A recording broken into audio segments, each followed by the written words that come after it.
ont été parrainés par le PDCI RDA. Ça, les gens oublient ça. Ils ont déposé leur candidature avec une caution. Ils ont eu quelquefois même des adversaires. Le PDCI a porté son choix sur eux.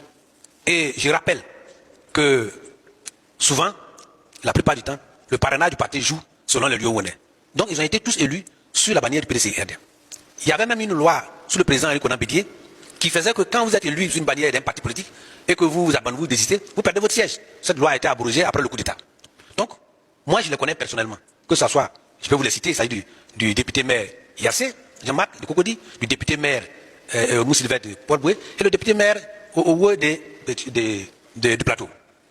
Ces trois députés ont posé un certain nombre de revendications. La principale, c'est qu'ils ont été heurtés, à ce que je sache, par un cyberactivisme. Droit de réponse médiatique pour les indisciplinés parlementaires. Et le justificatif est que ils ont été blessés.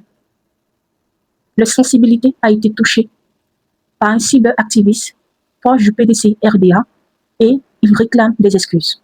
Selon les propos de M. Soumaïla Bredoumi, ces trois députés nouvellement élus ont toujours été soutenus, ont toujours été cooptés par le PDCI RDA. N'empêche qu'il y a aujourd'hui des tensions internes, des mécontentements au sein du parti et ces trois députés veulent que le tort soit réparé.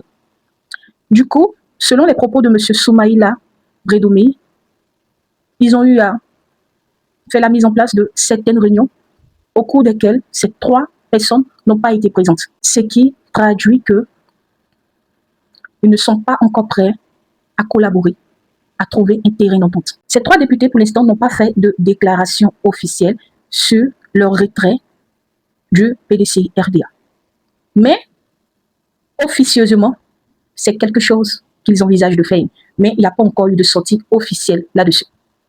Et selon M. Bredoumi, ce sont des postures qui ont été fréquentes, qui se sont répétées plusieurs fois au sein du PDCI RDA, mais qu'ils ont eu à régler, à arranger.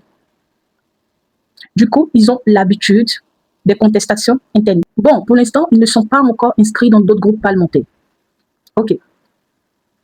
N'empêche qu'ils n'ont pas non plus signé la liste. Seulement 28 l'ont signé. Et il a conclu en disant que le PDCI est un parti de dialogue, de résilience aussi, parce que ce n'est pas la première fois que le PDCI est confronté à ce genre de tribulation.